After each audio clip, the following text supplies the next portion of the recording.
Good afternoon पिला माने आज हम पढ़िबा दी पासिव अर्थात दी पासिव वॉइस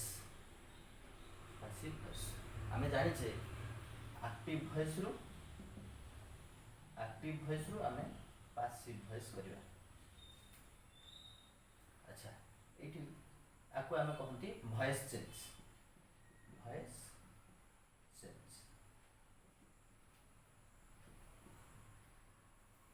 अच्छा ये वॉइस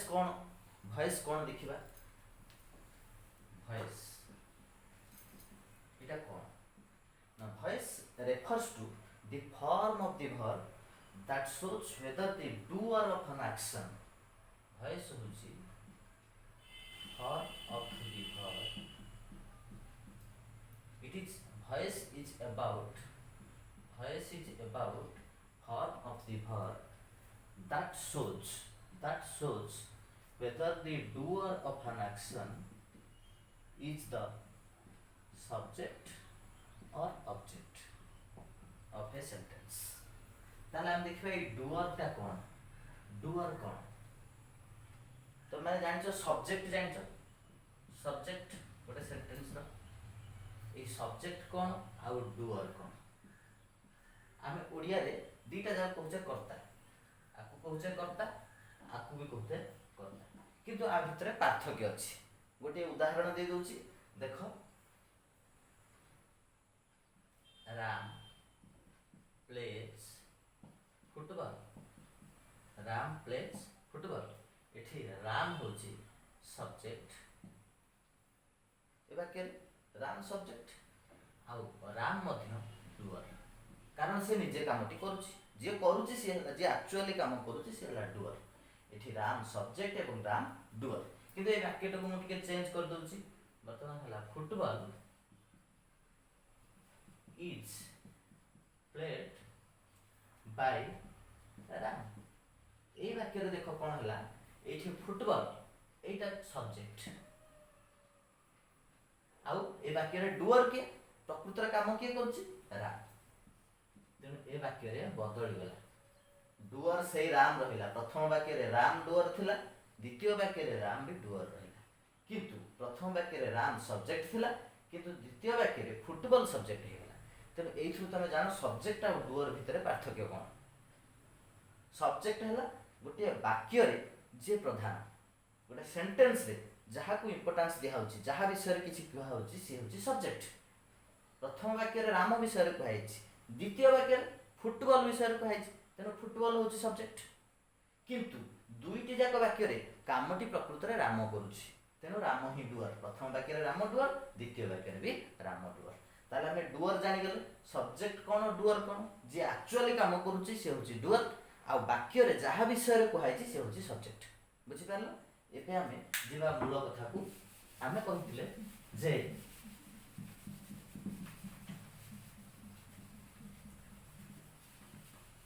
डुअर गोटे वाक्य रे सब्जेक्ट हेछि ना ऑब्जेक्ट हेछि ताकू नै कि हमें कहिबा वॉइस को वॉइस रे से होछि अछि ताहले जो प्रथम वाक्य मु लिखिथिली राम प्लेज फुटबॉल से वाक्य रे कोन हिची डुअर टा सब्जेक्ट हितला तेनु सेटा को हम कहबा active voice. Ram plays football से होची एक्टिव वॉइस किंतु द्वितीय वाक्य रे football is played by Ram सेथिरे डुअर टा कोन हिची ऑब्जेक्ट हिची football is played by Ram होची डुअर से ऑब्जेक्ट पोजीशन को पळैछि ताहले सेटा कोन कहबा पैसिव वॉइस कहबा। ताले एक्टिव वॉइस पैसिव वॉइस केमते हमें चेंज करछे सेटा हमें देखिबा। गोटे उदाहरण दबा आई ड्रिंक मिल्क ए उदाहरण देखो एठी होछि आई होछि सब्जेक्ट ड्रिंक होछि वर्ब एंड मिल्क होछि ऑब्जेक्ट हला याकू जदि हमें पैसिव वॉइस कर दोछे कोन होछि मिल्क इज ड्रंक बाय मी ए देखो ए जो आई थिला सब्जेक्ट सी हे गला मी जो मिल्क थिला ऑब्जेक्ट से एठी मिल्क रहिला से हे गला ये न्यू सब्जेक्ट हे गला न्यू सब्जेक्ट ये हे गला न्यू ऑब्जेक्ट ओके आ जो ड्रिंक थिला ड्रिंक टा चेंज है कि इज ड्रंक हैला इज ड्रंक ता माने एठी बी वर्ब रो फर्स्ट फॉर्म रहला प्लस एठी मेन वर्ब रो थर्ड फॉर्म रहला बुझेला आमे ताले तोळे एक्टिव वॉइस एटा हला एक्टिव वॉइस एटा होची पैसिव वॉइस एक्टिव वॉइस रे सब्जेक्ट जी से पैसिव वॉइस रे ऑब्जेक्ट हे गला एवं जे एक्टिव वॉइस रे ऑब्जेक्ट से पैसिव वॉइस रे सब्जेक्ट हे गला न्यू सब्जेक्ट न्यू ऑब्जेक्ट आमे ताको तापरे कहि परिबा सब्जेक्ट एंड ऑब्जेक्ट तेनु आमे देखिबा जे मुख्य चेंज कोन हला जो ड्रिंक ता हला इज ड्रंक सेथि पय आमे कहितले voice is about the form of the verb देखो एटी form of the verb change हला ड्रिंक हला इज ड्रंक तेनु voice is about form of the verb that shows जहा सूचाए whether the doer of the action is subject or object of the sentence एटी देखो ए फॉर्म ऑफ द वर्ब सूचेला जे डुअर आई होची डुअर टा एठी सब्जेक्ट हेची तेनु ये एक्टिव वॉइस एठी किंतु कोन हेची डुअर ऑफ द एक्शन होची मी से ऑब्जेक्ट फॉर्म हे जाईची आई रो ऑब्जेक्ट फॉर्म मी हे जाईची तेनु से कोन हेची doer of the action object हेची एटा होची डुअर तेनु डुअर ता तळे ऑब्जेक्ट हेची ताको आमे कहबा पैसिव वॉइस डुअर ता सब्जेक्ट पोजीशन रे थिले एक्टिव वॉइस डुअर ता ऑब्जेक्ट पोजीशन रे थिले पैसिव वॉइस तेनु आमे एक्टिव वॉइस पैसिव वॉइस ए भଳି भाबरे चिन्हबा आ गोटे जिंस जानिबा ता ना काहे की एक्टिव वॉइस हला आ ना काहे की पैसिव वॉइस हला देखो प्रथम वाक्य रे सब्जेक्ट ता इंपोर्टेंट माने सब्जेक्ट ऊपर गुरुत्व दिया अछि आई ड्रिंक मिल्क मो ऊपर गुरुत्व दिया अछि मु क्षीर पिए किंतु द्वितीय वाक्य रे देखो पैसिव वॉइस रे मिल्क इज ड्रंक बाय मी क्षीर मो द्वारा पिया जाय ताले क्षीर ऊपर गुरुत्व दिया अछि मिल्क ऊपर गुरुत्व दिया अछि ताले प्रथम वाक्य रे आई होची इंपोर्टेंट माने सब्जेक्ट इंपोर्टेंट किंतु द्वितीय वाक्य रे सब्जेक्ट माने डुअर टा इंपोर्टेंट किंतु द्वितीय वाक्य रे डुअर टा इंपोर्टेंट नुह डुअर की मी से इंपोर्टेंट नुह ताले जेते बेले डुअर टा एक्टिव रहउची डुअर एठी एक्टिव बाय इंपोर्टेंट डुअर एक्टिव बाय इंपोर्टेंट हेथिबारु एहाकू एक्टिव वॉइस कहा जाउची आ द्वितीय वाक्य रे डुअर पैसिव बा अनइम्पोर्टेंट हेथिबारु ताको पैसिव वॉइस बोली कहा जाउची क्लियर डुअर एक्टिव हेले एक्टिव वॉइस डुअर पैसिव हेले पैसिव वॉइस एई भଳି तार ना दिया दिछि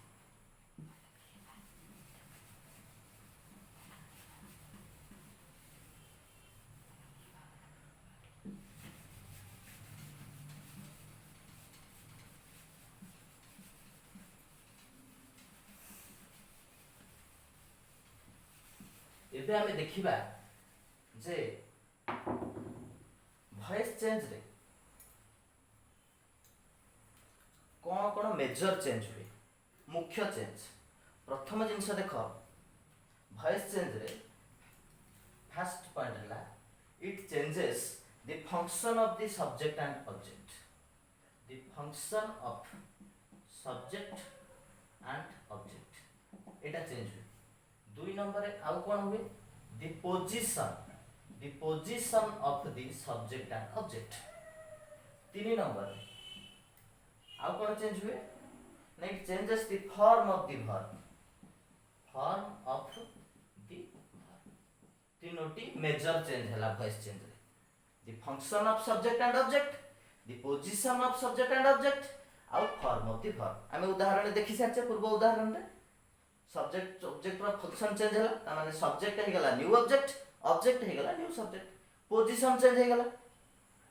सब्जेक्ट प्रथमे थिला से शेष को पळेला एवं तार ऑब्जेक्ट प्रथमे थिला से प्रथम को पळे आसिला आ form of the verb change हला हम देखिले जे वर्ब थिला फर्स्ट फॉर्म रे एवं तापरे हे गला बी वर्ब टे लागिला एवं सेतरे वर्ब रो थर्ड फॉर्म हे गला बस किंतु बेसिक मीनिंग रे चेंज हुए नाही सेंटेंस रो बेसिक मीनिंग रे किछि परिवर्तन होबो नाही मूल अर्थ किछि परिवर्तन होबो नाही आ अच्छा पिलामाने आम मनरे गोटे प्रश्न आसुव जे आम पासिव वॉइस कहीं व्यवहार करवा कहीं व्यवहार करवा पासिव वॉइस व्यवहार न कले चलबनी बेले बेले दरकार पड़े कहीं जितेबाला आम ऑब्जेक्ट उपरे गुरुत्व देवा से पासिव वॉइस दरकार पड़ो आम कहे आज भात रंधा है आम तो कहींपारती आज माँ भात रांधि ना कहीं कहूना आमर भात उपरे गुरुत्व देवार अच्छी भात रंधा है कि नहीं आम जाना तेणु आम पचार जे भात रंधा है कि नहीं हाज राइस बीन कुक्ड टुडे किंतु आम पचारूने हाज मदर कुक्ड राइस टुडे आम पचार तेणु आमर गुरुत्व क्या दौचे ता डिपेंड करे आम आउ गोटे उदाहरण आम कहे आज पेपर आसनी पचार कि आम कहूना आज पेपर वाला पेपर देनी ना सेमती पचार कारण आम पेपर दरकार has the hawker delivered the newspaper today आम एमती पचारे पचारे has the newspaper been delivered today एमती पचारे कारण आम न्यूज पेपर इंपोर्टाट तेणु आमर ये ऑब्जेक्ट इंपोर्टाट हो आम पासिव वॉइस व्यवहार कर ओके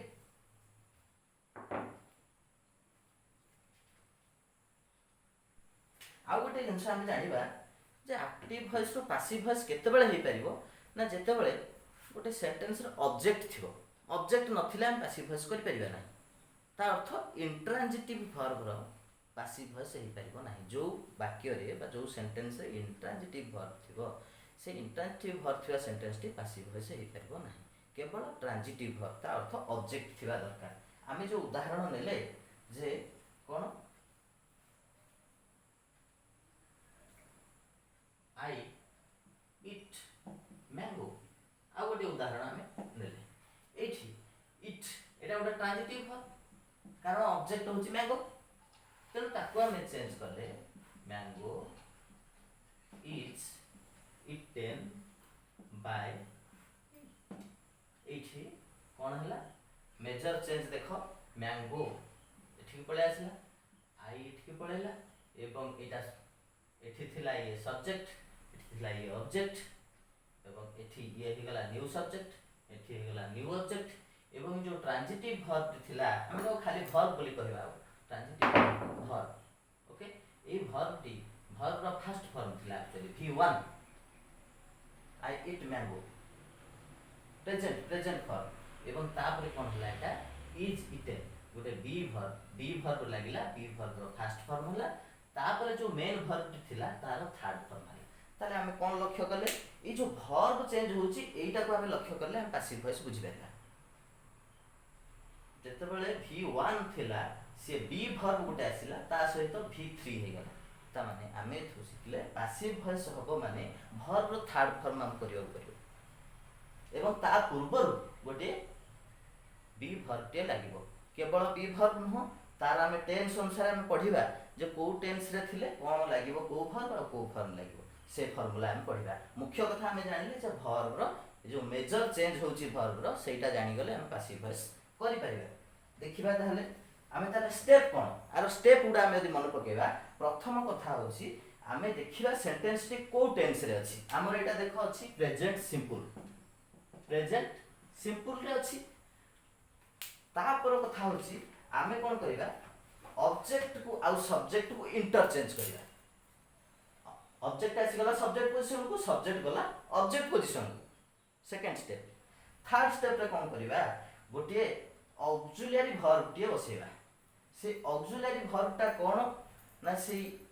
टेंस को देखि बसेबा एठी प्रेजेंट सिंपल अछि तेनु सेठी गोटे बी वर्ब बसिबो एठी आसी बी वर्ब बसिबो एवं सेटा according to the new subject देखो न्यू सब्जेक्ट है मैंगो थर्ड पर्सन सिंगुलर अच्छी तापाई आम इज बसैले जदि ये था ही था से भी थर्ड सिंगुलर पे इज बस था मन कर ये था मैंगोज प्लूराल था प्लूराल थे कौन हम मैंगोज आर ही था तेना according to the new subject से बी वर्ब टी बस सब्जेक्ट वर्ब एग्रीमेंट हम जाने तापरे वर्ब था मेन वर्ब थर्ड फॉर्म हबो आउ आईटा ऑब्जेक्ट फॉर्म है कि मी हला ता पूर्व बाय बसिला बस एती कथा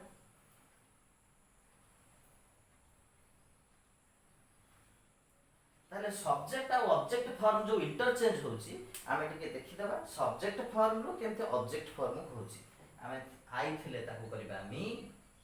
वी थिले करबा अस यू थिले करबा यू आ प्लुराल मध्ये यू थिले यू आउ तापरे ही थिले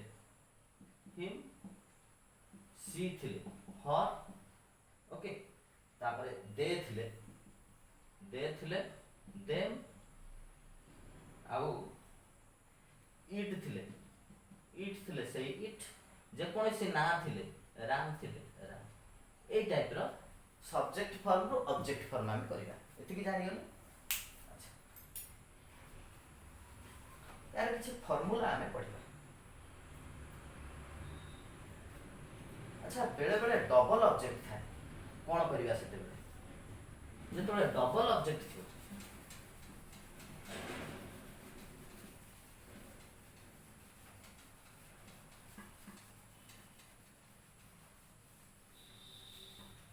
डबल ऑब्जेक्ट थिले कोन हो गोटे एग्जांपल आमे नबा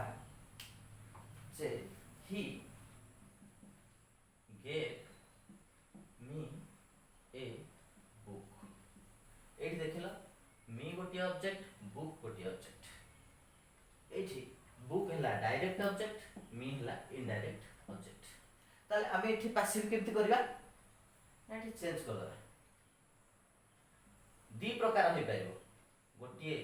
ए ऑब्जेक्ट को नै करबा गोटे ए ऑब्जेक्ट को नै करबा आगो वाक्य दिटको वाक्यटा को भांगी दियो गोटे करबा ही गेव मी आ गोटे करबा he gave a book okay he gave me he gave a book दीटा छोट छोट वाक्य हे गला आकु कर passive voice he gave me टा हे गला कोन आई ओके तापरे ही हे जो कोन हिम ओके तापरे गेव एटा होची v2 अछि एठी करबा v3 हबो कोन हबो गिवन ओके तापरे आ पूर्व गोटे बसिबो कोन बी वर्ब गोटे बसेबा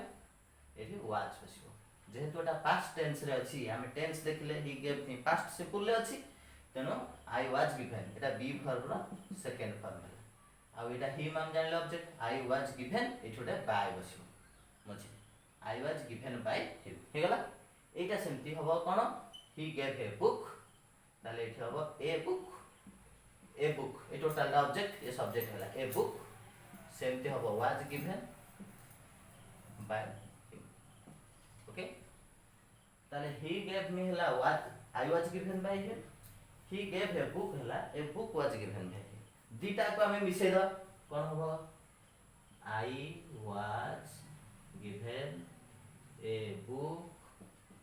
बाय हिम ओके तो ए वाक्य रो पैसिव वॉइस है I was given a book by him he gave me a book I was given a book by him okay हमें टेंस अनुसार किछि फार्मूला पढ़िबा जे को टेंस रे थिले पैसिव वॉइस टा केमति होबो ए विषय रे पढ़िबा ओके नेक्स्ट क्लास रे हम पढ़िबा आज पे एति